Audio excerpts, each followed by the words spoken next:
And Jimmy knows what you're going through because he goes through it too. He's here to talk about it. It's seed and feed, chemicals and compost, vaccinations and irrigation. It's time for Today in Ag with Jimmy Clark. Hey, good day to all you great stewards of the land. It is Today in Ag with Jimmy Clark, brought to you by First National Bank and Trust of Elk City and Sayre, Oklahoma. Happy Monday, everybody. I hope you had a wonderful weekend. I know we did. Let's check out some temperatures real quick. 55 degrees at Boise City, 49 degrees at Buffalo, 39 at the May Ranch. That's quite a spread there in a short mileage, almost 20 degrees difference there. 36 degrees at Lahoma, 47 at Eric, 43 at Hobart, 47 at Hollis, and what is that town there? Watonga, 38 degrees. The cool spot in the state right now is Fort Cobb at 32 degrees, so it's a little frosty down there. Out here in the Texas Panhandle, 53 at Lipscomb, 52 at Dozer, 48 at Wellington, and 52 at Goodlet, and Odell is 45 degrees. So,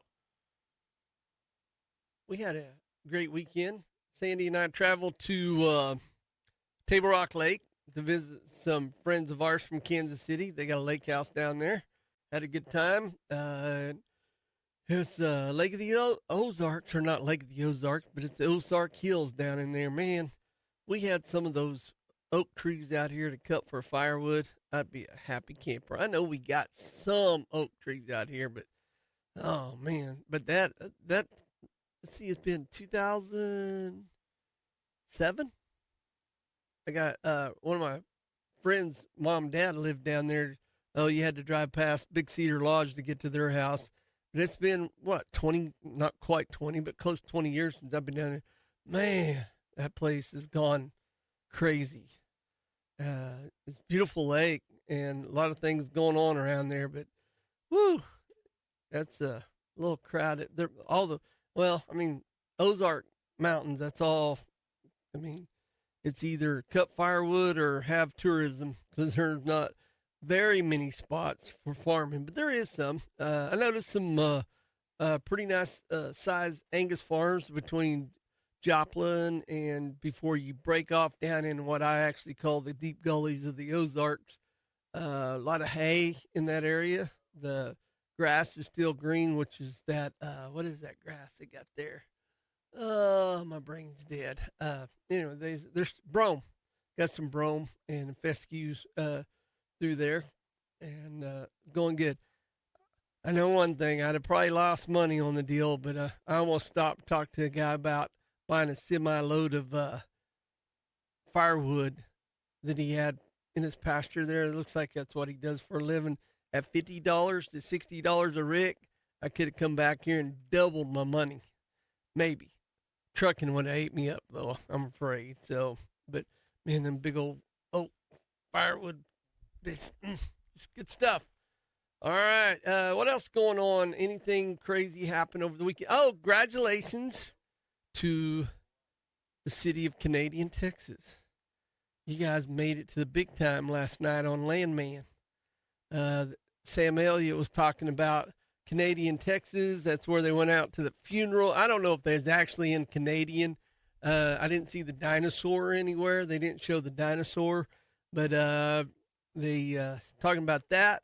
And Sam talked about the Smokehouse Creek fire that just happened previously there. Last year before? He talked about that. So then he headed back to Midland. So I guess he's moving in with the family. So I'll be good. But like I said, it was mentioned on Landman last night. Canadian, Texas, Hemphill County. And there you have it. Okay, let's see what happened overnight in our big old world of agriculture. I'm trying to see if one of these apps that I'm opening, either AgWeb Daily or Successful Farming or Drover, I'm seeing if one of them is causing me my issues on Firefox. I don't do Firefox, but I'm trying to see if that's one of them that's causing me my delayed issues, and I think it is. Let me find this. Bear with me here a second.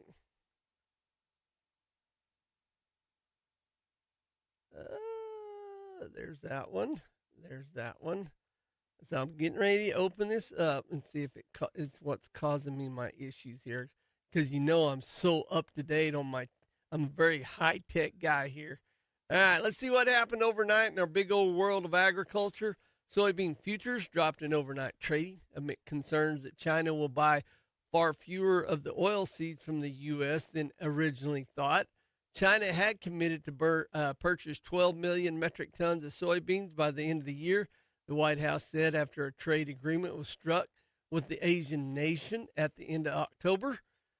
So far, China has purchased roughly 3 million metric tons of U.S. soybeans this year, according to data from the USDA. China also said it would buy 25 million metric tons in each of the ensuing 3 years as part of the agreement. U.S. Treasury Secretary Scott Bessent said last week that China would meet its obligation to buy the initial 12 million metric tons by the end of February, not the end of December, pushing back the timeline under the Asian country must make the purchases. Corn and wheat were little changed as investors square positions ahead of several supply and demand reports from the USDA that are scheduled to be released. Mañana, soybean futures for January delivery lost 6.5 cents to 10.98 3/4 a bushel overnight on the Chicago Board of Trade. Soy meal was down 30 cents to 307.10 a short ton, and soy oil dropped 0.26 cents to 51.43 a pound. Corn futures for March delivery up 3/4 cent to 445.5 a bushel. Wheat futures for March delivery gained 1 penny to 5.36 3/4 a bushel, while Kansas City futures dropped 1 penny and 3/4 to 5.29.5 a bushel. Let's see here. Let's see what the bulls and maybe I think it is this app. Now that come on, let's see what happens here. Bear with me a second. I'm doing some experimenting today, and I think my experiment was successful. Yeah, it ain't even doing nothing now. Yep, that's the one that's causing the problem. Oh, there it is. All right. Speculators raised their net long positions or bets on higher prices. Are bets that prices will rise in soybeans while reducing their bearish stance on corn in the week that ended October the 28th. The Commodity Futures Trading Board said in a report late Friday. The data is most recently released as the agency continues to play catch-up from the government shutdown. Investors were net long by 120,019 future contracts in soybeans, up from 37,500 basically a week earlier. That's the highest level since April of 2023. Let's see here. It is moving. Money managers also cut their net short positions or bets on lower prices in corn last week to 82,000, almost 83,000 future contracts. That's down from 159,000 the previous week. In wheat, hedge funds and other large investment first reduced their bearish bets on soft red winter wheat futures to 73,000 contracts. That's the smallest net short position since September 16th, and that's down from 107,000 contracts the week before. Investors cut their net shorts in hard red winter wheat to 52,208 future contracts from 67,000. That's the smallest such position since September of 23, or September 23, not September of 23. There you go. Let's see what happens. Let's see if I can even get to it. I know who the culprit is now. I think I do. Come on. There we go. Here, boop, boop. Yep, it's the culprit. Hang on here. I'm trying to get the National Weather Service for our Farm Belt. Maybe, maybe not. It's working. It's coming. All right, I'm done.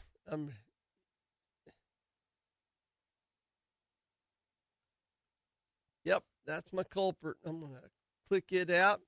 All right, today is the Oklahoma Cattlemen's Association Happy Hour, and I have some hot news from you for just to remind people.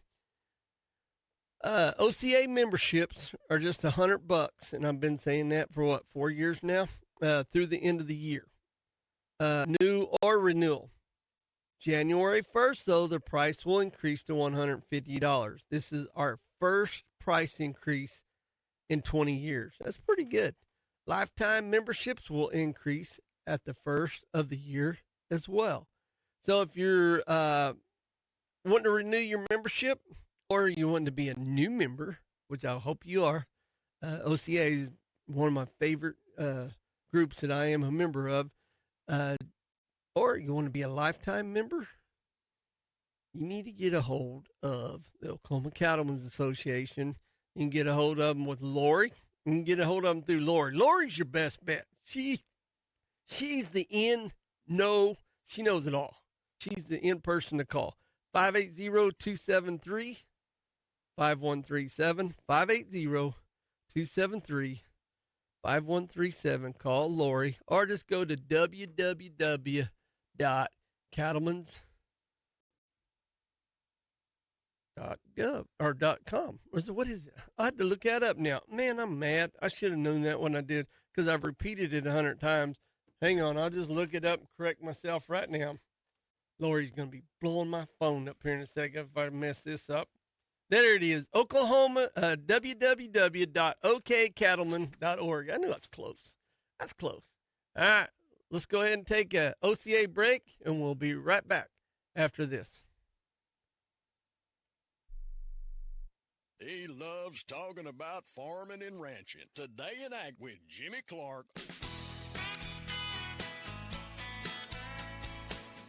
Hey folks, this is EJ Gretaman with ASCO Equipment out of Elk City, Oklahoma. If you need rental equipment, I got your back. From excavators to wheel loaders, telehandlers, and forklifts, we rent the brands that you know and trust. With flexible terms, responsible service, and expert support, we're here to keep your job on track. Need equipment? We're on it here at ASCO Equipment. Visit ASCOEQ.com or stop by our Elk City branch, 513 West 20th here in Elk City, Oklahoma, or you can just give me a call, 580-243-9233.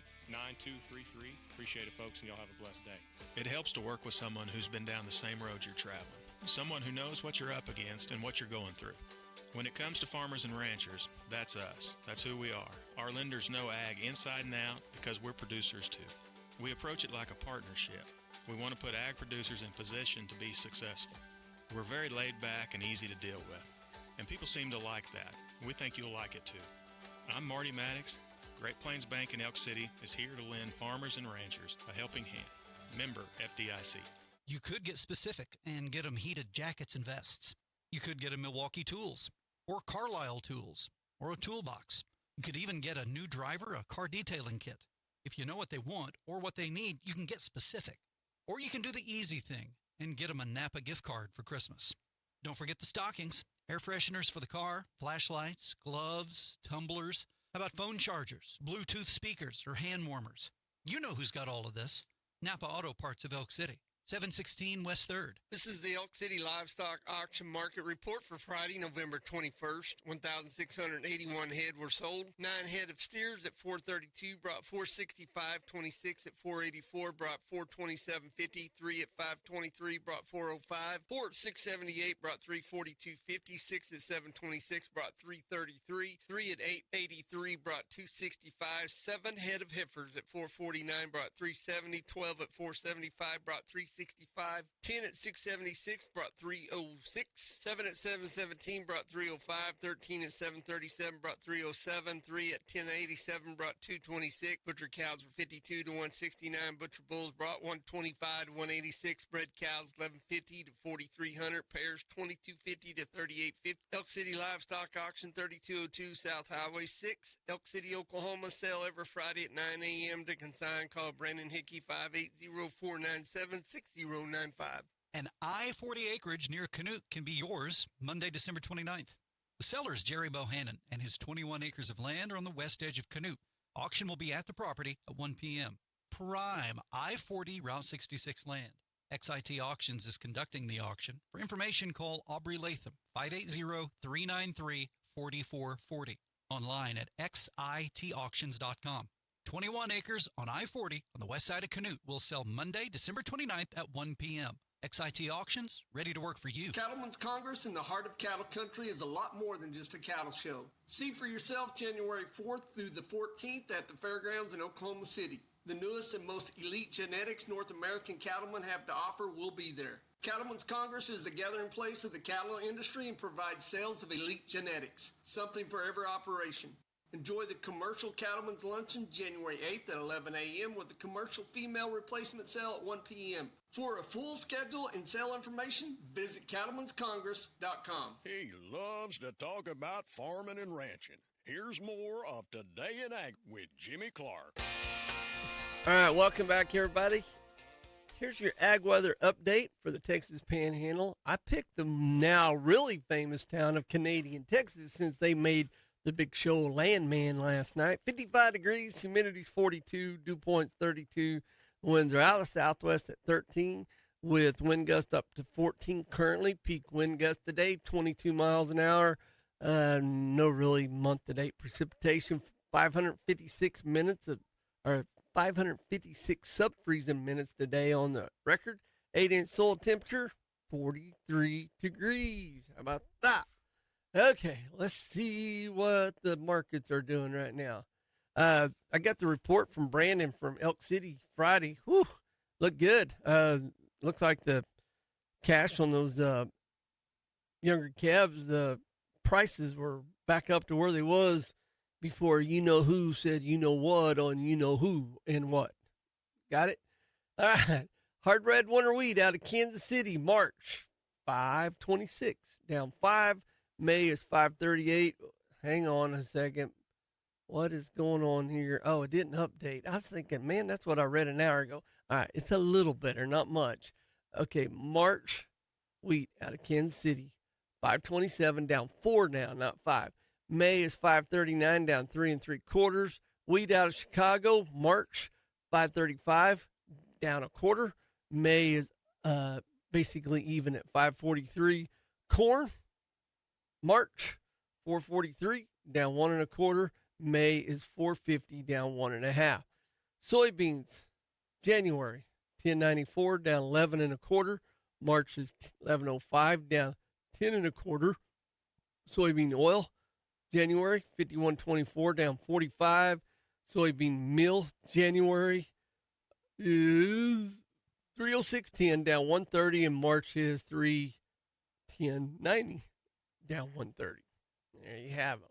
Let's see what beef and all the mothers are doing. Not too bad. December lives are 227.32, up 17. February is 226.60, down 55. April is 226.40, down 127. Feeder cattle for January, 334.90, down 415. March is 330.02, down 327. And April is 329.22, down 3. Lean hogs, February, 82 even, down 27 cents. April is 86.57, down 20. And let's check out what oil and gas is doing while I'm here. Let's make a conversation here. If it'll change over, there it is. Crude oil, January, 59.02, down 106. February is 58.76, down 102. Natural gas, January, 4.95. February is 4.51. There you have it. All right, I got to move over here. You guys bear with me a second here. I'm going to move it a little closer here. I got to do my report. Here we go. Now, I can see it from here. You wouldn't believe, you guys would laugh if you seen what was going on here in the studio. Let's check out the Texas weekly cattle auction summary. 5,048 head went through that. 5,048 head went through the sale barns. For 86.7% of those was feeder cattle. Slaughter cattle was 11.2%. Replacement cattle was 2.2% of that. Last year there was 9,983 went through there, and last week, was 4,700 went through there. Compared to 2 weeks ago, feeder steers and heifers sold mostly $10 to $20 higher. Demand was good, especially on wean stockers. The Panhandle received a dusting of snow midweek, but melted off quickly. Slaughter cows and bulls were steady to $5 higher. Supply was that what I was given to you? All right, let's randomly look here. Somebody's calling me during my show. Let's see here. Let's look at some 4 weights. 424 winged brought anywhere from $4.30 to $5. Average was $4.58.49 per hundredweight. Some unwinged ones wasn't much of a test market there, weighing $4.35. Looks like they all sold together $4.07.50. So there was, I don't know, 50 cents difference there. Let's check out some 5 weights, winged and unwinged. And this is in Texas. So here's some winged ones. Average weight 518, average price 406.67. Basically bringing 380 to 440 is what they're saying per hundredweight. Here's some 544 unwinged ones, brought 382. That was pretty much the test on that. That was averaging 382. So there was only, 40 cents difference there. And let's do some 8 weights just for the fun of it. And they don't have very many of them. We'll do some 7 weights here. This is coming from Texas. Looks like the majority of them average 772, brought 304 to 357. Average price 345 per hundredweight. Not too shabby. Let's go with the Oklahoma one. 21,350 went through the sale barn last week, reported to the USDA, compared to 5,000 the week before, 5,300. Last year, though, there was 46,673 of them went through the sale barn. Looks like 86% of them, almost 87%, was feeder cattle, 7.3% was slaughter cattle, 6.1% was replacement cattle. Pretty good. But last year it's saying here 5.2%, so about 1% difference on the replacement cattle. Here's what the government said. Compared to last week, feeder cattle $15 to $30 higher compared to light test of last week's holiday shortened week. Calves were $20 to $40 higher. Demand very good. Slaughter cows $2 to $6 higher. Slaughter bulls $6 higher. Head count numbers continue to tighten, with only 21,000 head sold this week compared to 46,000 head a year ago. CME January feeder cattle report futures contract is currently up 17,000 for the week. Next week's forecast calls for a mild winter warm-up. Extreme drought is beginning to creep back into southwestern and south central Oklahoma, and moisture would be welcome across the state. Now, I can't give you a big amen there. Let's see what some 400 weight winged and unwinged wings doing. I had some 428s winged, bringing 437 to 550. 502.79 was the average per hundredweight. I got some 428s, also unwinged, quite a few of those. 423 to 540. 487.43 was the average price on that. So in Oklahoma, there's only about not even quite 15 cents difference between unweaned and weaned on 4 weights. Sure, slide down here to the 5 weights and see what's happening there. 526 unweaneds, 397 to 475. Average is 443 to per hundredweight. Let me find some in the same category here, same weights. 540. Really? Oh, there we go. 518s, 411 to 487, 458, 93 average weight. So more of the same thing. 14 to 15 cents difference in the 4 weights and the 5 weights. Now on the 7 weights, let's see here. We'll go with some 6 weights. Sorry, there wasn't no 7 weight unwings there. Quite a few 670 average weights, 339 to 380. On the 6 weights, 368.79 per hundredweight was the average price of all those 670 weights. And then we get, here's some winged ones, 673, 310 to 389, 361.18 unwinged. So it shows here that the winged ones brought less than the unwinged ones on the 6 weight. But these reports are not terrible, deceiving, but you just don't know what quality those was there. I'm just guessing it and reading some reports for you guys. All right, let's see here. I want a big shout out. I don't know if you guys caught it Friday, but my partner in crime at work here, Mr. Nathan Brewer, he did the show for me today, and I invited Greg Hartman in to fill in for me with the ag information. They did a great job. Greg's got a lot of knowledge. I miss him so much as an extension agent for OSU, but he's a very good horticulturist, and he's very good at that stuff. And he came in. He sounded like he had a good time too. So I want to tell those two guys, appreciate it. I don't take a day off very often. I think that's the third or fourth day I've taken off in 5 years here, but it's just, and I'll tell you why I don't take days off. So we leave town. A friend of mine that hunts on us down there on the river sends me a picture of my cows out on the river. All right. And then I got a sick calf over on Merritt Road. Landlord said he's got droopy ears, so I'm going to have to doctor him today. So that's why I don't leave. Things just don't go good. And when I leave, so I just stay at home. How's that? I don't mind either. It's just one of those deals that don't let. But I sure had a good time while I was gone, though, this time. All right. Again, to remind you, we're getting ready to take an OCA break. Remind you, Oklahoma Cattlemen Association membership dues are going up January the 1st for the first time in 20 years. Currently, right now, they're $100, and they'll be $150 after starting January 1st. And so a lifetime membership's going on. Again, it's the first time they've gone up in 20 years, which is pretty good. All right, let's take an OCA break, and we'll be right back. The Day in Ag with Jimmy Clark.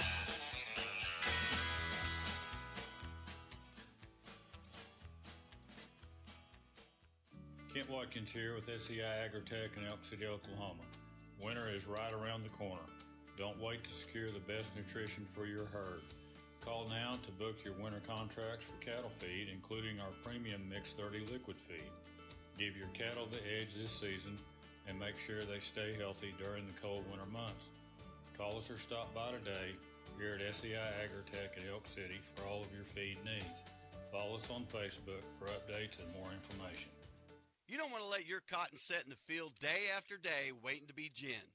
Now to better serve you, the cotton farmers in Oklahoma and the Texas Panhandle, Lone Star Gin has processed over 540,000 bales of cotton. They've got locations in Pampa, Texas, and now in Burns Flat, Oklahoma. Lone Star Gin has the ability to process over 2,400 bales per day. All they do is gin cotton. Go to LoneStarGin.com for more information, and you can find them on Facebook. Farming is no game, but when you're at the game and have the ability to control your irrigation in the field, it's a huge game changer. Valley Irrigation is where farming meets in-zone efficiency. With AgSense remote technology, farmers become MVPs of their fields. Real-time play-by-play control means you're always ahead of the game. Score big with irrigation technology from Valley. It's technology that improves your life and lets you beat the game and be in the game. Visit Knutson Irrigation to become the MVP of your field. Online at KnutSonIrrigation.com. They have your in-field coverage and your back. Do you love the great outdoors? Maybe you enjoy trap shooting or skeet shooting, or maybe getting some target practice in at the firing range is your thing. If you're that person, you love guns. Hobart Farm and Garden has a whole room dedicated to guns, gun safes, ammunition, and more. It's quite impressive. You got to go check it out. They are Western Oklahoma's platinum Browning dealer and Glock stocking dealer. They're located at 1030 South Monroe in Hobart, Oklahoma. If they don't have it, you don't need it. Hobart Farm and Garden. I've banked First National my whole life as an ag producer. We understand. I'm over here in Elk City. Monty's over at Sayre. We're both operators. We have a real-life experience on the situation. If times are tough, it's not just for our customers. We feel it too. When it's dry, when rates are up, we're able to communicate with management and everybody, hey, this is the situation. Our customers feel comfortable knowing that we get what they're talking about. I'm Jason Redd, and I help make the difference at First National Bank and Trust of Elk City and Sayre. Member FDIC. As As a farmer or rancher, you're always looking for ways to save time and money. The Apache Hay Wagon from Everett's Welding in Visay, Oklahoma will help you do just that. The Apache Hay Wagon eliminates 80 to 90% of hay waste with its unique design. It hauls multiple bales, saving you time and money. Go by Everett's Welding today and ask to see the Apache Hay Wagon. You'll be glad you did. You can also visit them online at everettswelding.com. Next spring, you'll fire up the tractor, turn the earth, plant the seed, and be on your way to another harvest. If you take care of your tractor right now. Before you put it up, do the maintenance so you'll be ready to go next spring. Everything you need to keep your tractor performing is at Camrock Supply. All the grease and hydraulic fluids and filters. All the nuts and bolts, all the tire patches. All the stuff is at Camrock Supply. All of it. Next to Fred's Steakhouse in Elk City. When it's time, make sure your tractor is ready to go. Now, back to more of Today in Ag with Jimmy Clark. All right, let's go up somewhere in northwestern Oklahoma. Let's go to Freedom. How about that? Freedom. Here's your northwestern Oklahoma ag weather update. 49 degrees, feels like 46. Dew point's 34. Humidity 56. Winds are out of the east-southeast at 6. 3-day average 4-inch bare soil temperature, 41 degrees, sunset at 5:20. Forecast today, sunny and 57. Tonight, clear, low around 30. Tomorrow, man, it's going to be gorgeous. Mostly sunny and 68 degrees. They can continue on with some of that cotton harvesting. I wonder how cotton harvest is going in, I think probably south of us, down toward Altus and down in that area. I bet they're in their wrap-up stages, probably 75 to 100%. Around here, we're probably, what, Spencer, I know you're listening. Are we halfway done in this area? I know there's a lot of cotton bales going up and down the highways. And so, so harvest is cooking right along as far as I'm concerned. Matter of fact, while we're at it, let's just see what the reports was last week. Export sales for cotton ended October 30th. Net export sales for the week ending October 30th was 92,400 bales. This brings total 25-26 sales to approximately 5.3 million bales of cotton. Total sales at the same point in the 24-25 marketing year were approximately around 6.3 million. Total new crop for 26-27 sales are 360,500 bales. Shipments for the week were 153,700 bales, bringing total exports to date to 2 million bales, compared with 1.7 million bales at comparable point in the 24-25 marketing year. So, I don't know if they got to talk about it. I know Greg was going to talk to, what's his name down there? Altus, what's his name? That's not his exact name, but close enough. So, and this comes up a lot because I brought it up 5 years ago.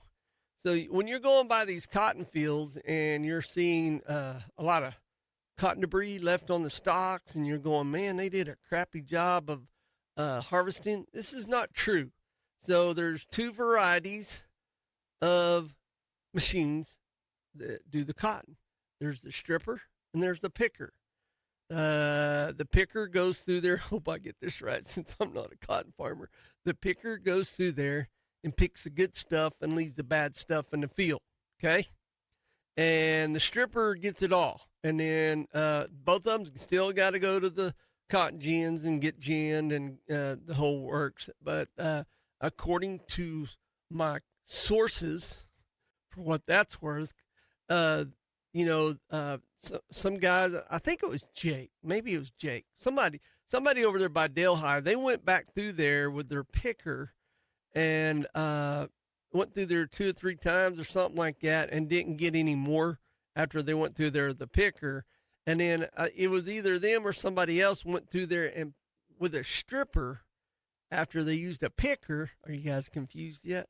Used the stripper to clean the cotton up and get the rest of it up, and basically sent it to the gin, and it wasn't worth it. So the picker does a job where it gets all the good stuff, so you don't have any deductions for this and that and all that, and the stripper gets it all, and they just get it like they used to all the time. I hope I got that right. Are you confused yet between the stripper and the picker? Gotcha. That's all I know. Because I know the first time I seen a picker pick one of those big cotton fields down there, where it's down there by a willow somewhere, I thought, dude, is this guy drinking? What's he doing?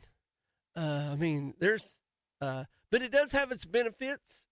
If you get your cover crop planted in there and you put some cattle out on there to graze the wheat or rye, whatever you got in your cotton stocks, them cattle love that cotton on those stalks and stuff, what's left on there.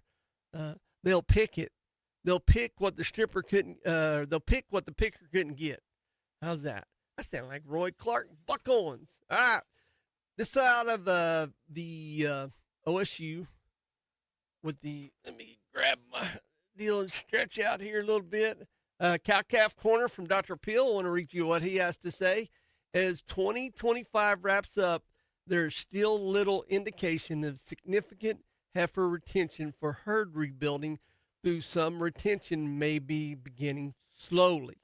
The July cattle report showed the smallest beef replacement heifers inventory in the history of the report all the way back to 1973. Although no comparisons to last year was possible, the report was not available last year. The October cattle on feed showed that the percentage of heifers in feedlot was unchanged from July and still above average as it has been since the late 2018. It is true that heifer slaughter is down 6.6% so far this year and is falling faster than steer slaughter, which is down 4.4% for the year. It says here in Figure 1 shows average monthly heifer slaughter since January of 1978. Average heifer slaughter peaked most recently in January of 2023 and has declined 9% as of October of 2025. Heifer slaughter is quite variable and does decrease during periods of herd expansion. However, at this point, the decrease in heifer slaughter is not enough to indicate significant heifer retention. Figure 2 shows the ratio of steer to heifer slaughter over the same 49-year period. The obvious spikes in the ratio there, dotted circles it's got here, correspond to herd expansions in the years 79 through 82, 90 through 96, 2004 through 2006, and 2014 through 2019. The ratio increases when heifer slaughter drops relative to steer slaughter during the herd rebuilding. The current steer-heifer ratio has begun to increase, but it appears to indicate only the slightest beginning of a heifer retention. Additional heifer retention may build in 2026, but the pace appears to be slow. We were talking about this at breakfast this morning. My expert buddy that lives down there south of Merritt, he was watching RFD TV the other day, and he was talking about this. He said he never thought about it like this, and it's true. I think I've thought about it, but I didn't share it with nobody.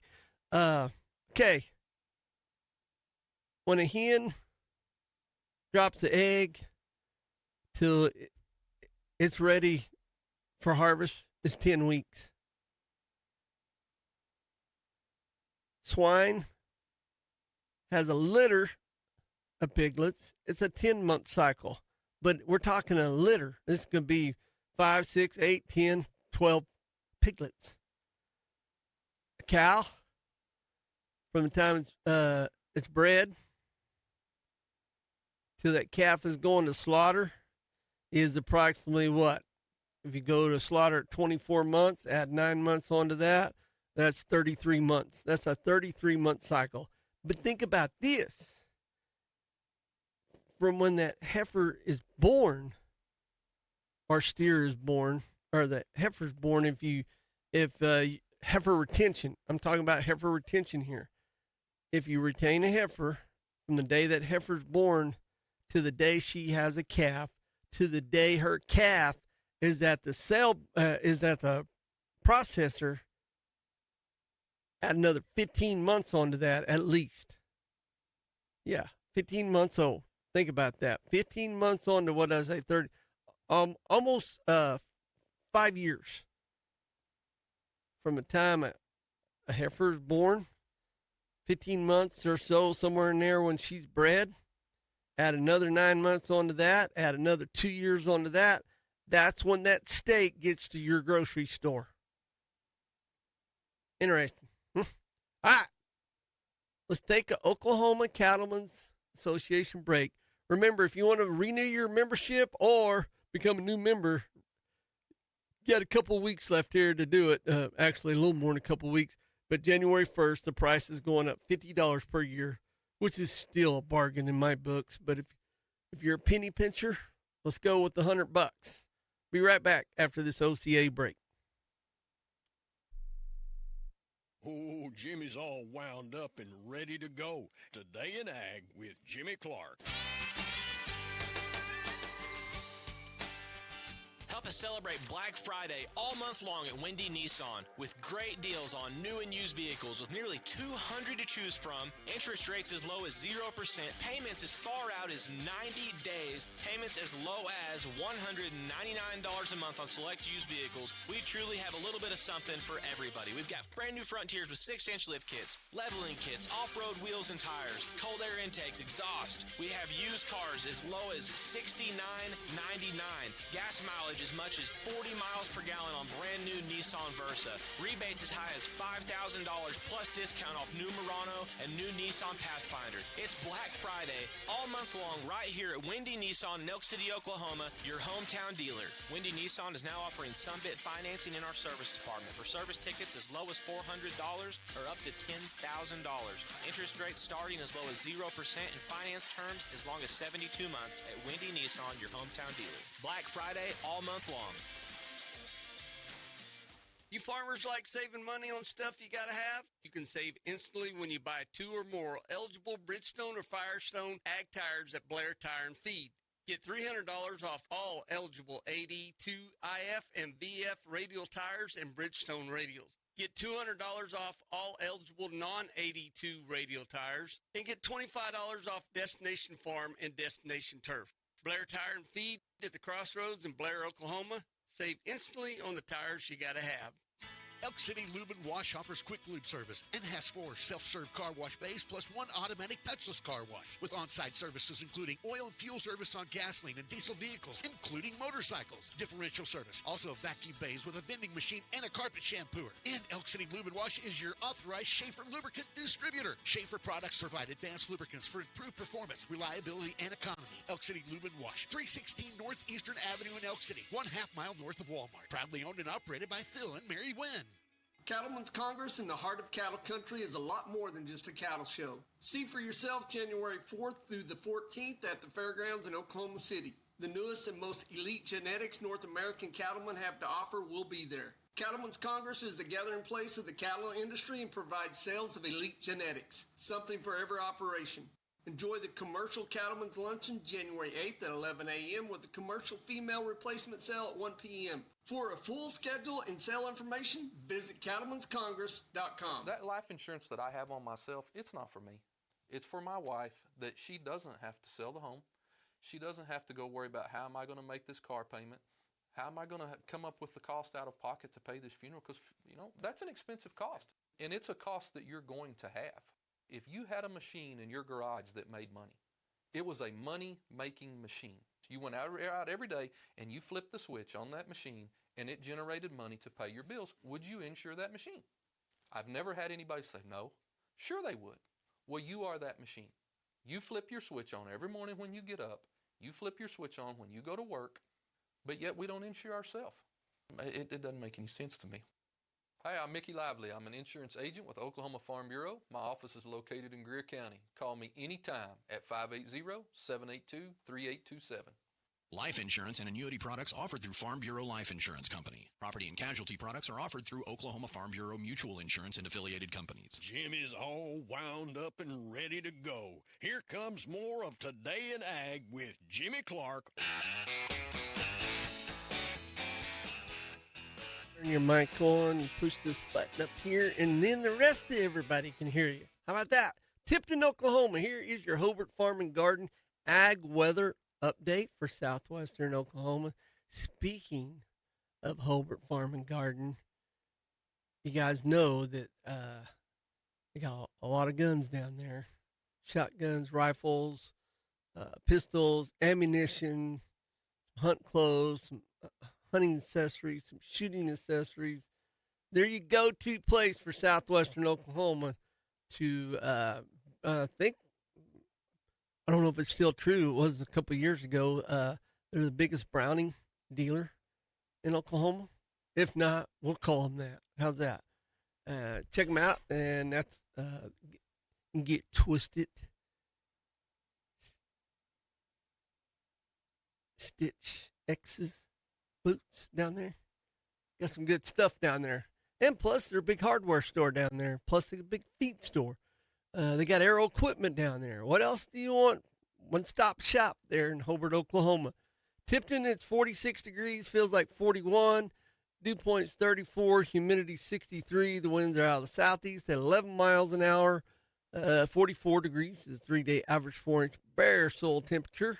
7:30 is the sunrise. Sunset's 5:26. Sunny and 50 degrees today. 34 low tonight, and mostly sunny and 68 degrees tomorrow. That. Well, I wanted to share some advice from Machinery Pete. Here's the title: Why It's Time to Change Your Equipment Purchasing Strategy.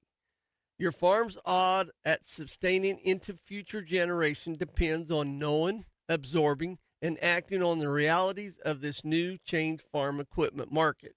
And it really has. You guys know for sure what it's done, especially since 2020. I've been compiling auction price data since November 1989 and writing my Machinery Pete column since 1992. Yet in all that time, there's a timely topic I've yet to cover: how the equipment decisions you make or don't make will most definitely directly affect your farm's chances at sustainability. Again, people, the word sustainability is not a bad word. Don't think of it that. There's all kinds of sustainability categories in farming and ranching, and just pay attention. Your old equipment mindset is dangerous. The farm equipment market has changed substantially. I don't think there's any going back.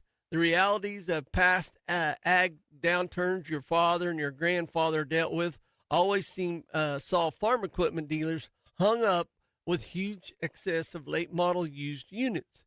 This took years to deal with and afforded farmers multiple drift out years of good deals and bargaining power on used arm. He says that's not the case now. So to increase your farm's odds at ongoing sustainability, you simply must absorb this new reality. You don't have to like it. Most won't, but your eyes need to open on this front. Equipment manufacturers act differently now in downturns. Yes, they quit making it. That's what they're doing. Plants close, workers get laid off, and new price point protection mode is activated. There are sustainable, let me back up here. There is substantially fewer farm equipment dealer owner groups now. These larger dealers act more in consort with each other and work more directly with the manufacturers. Manufacturers provided never before seen levels to help and incentives to back their dealers in the 24-25 to help them pare down late model used inventory. The result has been a condensed and shorter period of tumbling used equipment values. The largest downturn in used equipment values I've seen was from the spring of 2013 through the end of 2015. This time used values tanked in 2024. 1 year. By February of 2025, auction pricing was already stabilizing. For example, consider the 2021 John Deere 9570 RX tractors ranging from 778 hours to 1,016 that sold at a dealer inventory reduction auction in Paris, Missouri on November 6th. The sale prices was $363,000, $358,000, and $349,000. The average auction price on 9570 RXs is actually up 11% this year. The main driving force here is the 54.5% drop in number of 9570 RXs sold at auction this year compared to last year. Or take John Deere S790 combines with the average auction price this year $323,937. That's only down 2.4% from last year. That's because there's been a 54.8% drop in the number of them sold at auction in 2025. I never thought of that. It's pretty good. Your farm's odds at sustaining in future generation depends on knowing, absorbing, and acting on the realities of the new changed farm equipment market. And he said, here's a suggestion. Pete did. Be proactive versus reactive. If you stand on the beach looking out, watching the coming big wave whenever corn beans finally move or stay higher is his category on that one, your window of opportunity for better deals on equipment front, new or used, will be closed by the time you see it. That's exactly the way he quoted it. Let me read that again to you for you. So, this is a suggestion from Machinery Pete. He says, be proactive versus reactive. So if you go to a sale, you don't need something, don't buy it, and don't react to your neighbor over there buying it, and then you running him up and you get hung with it. Just kidding. So he says, if you stand on the beach looking out, watching for the coming big wave, and he's calling the big wave corn or beans, prices finally move and stay higher. That's what he's calling the big wave. Your window of opportunity for better deals on the equipment front, new or used, will be closed by the time you see it. That makes sense? Yep, that's a pretty good article from Machinery Pete. Christmas is here. I got just enough time here to say, so you're taking your family to a tree farm to select the perfect centerpiece for your holiday celebration. Is a great way to start a new tradition or continue an old one, and it gives you a chance to connect with an Iowa farmer or any other state farmer. Here are 5 tips from the Iowa Department of Agriculture and the Iowa Christmas Tree Association for selecting carry. Measure the height and the width of space you want the tree to fit in before you leave home. Wear comfortable clothes, sturdy shoes, and bring gloves to the Christmas tree farm. Other words, do not wear flip-flops and shorts. Be a mistake. Pick a tree with a straight trunk that will properly fit properly in your stand. Fresh trees may use up to a gallon of water each day. Check the water in the tree stand daily. And fresh cut trees are biodegradable, so recycle it after the holidays. And I'm going to cover that one other day this week, what they're doing with Christmas trees out in the desert. Pretty interesting. There are about 100 choose and harvest tree farms in Iowa. I wish we had more here in Oklahoma, but we don't. So just be careful with your Christmas trees out there. Also, what else was I going to say? Oh, somebody else asked on the text line here about rose bushes, when to trim them. I text Greg Hartman to have you the proper answer. You can start trimming your rose bushes from now and wouldn't trim them any later than March. So if you hadn't got to it yet, don't worry about it. You got plenty of time. You guys have a great day. We'll see you mañana. It's Today in Ag with Jimmy Clark, brought to you by First National Bank and Trust of Elk City, Sarah America.